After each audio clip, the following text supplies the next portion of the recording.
Dans La transparence du temps, le héros Mario Condé, le héros récurrent de Leonardo Padura, doit mener une enquête sur une Vierge noire qui a été volée à un de ses potes de l'école, du lycée. Et en même temps, il est très, très perturbé par le fait qu'il va avoir 60 ans et que ses amis le menacent d'une fête d'anniversaire. C'est pour lui l'occasion de se remettre en question et de nous montrer, au cours d'une enquête extrêmement subtile, bien fichue, où il rencontre des coupables idéaux qui vont se révéler innocents, enfin, tout ce qu'on aime dans les romans de Padura, il va nous révéler comment ces 60 ans sont aussi les 60 ans de la Révolution et comment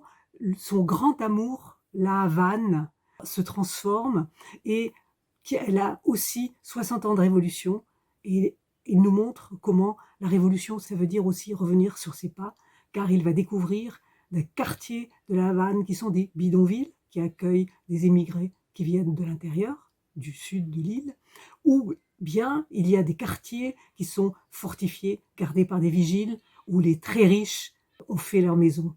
Et tout ça en nous racontant l'histoire de la Vierge Noire qui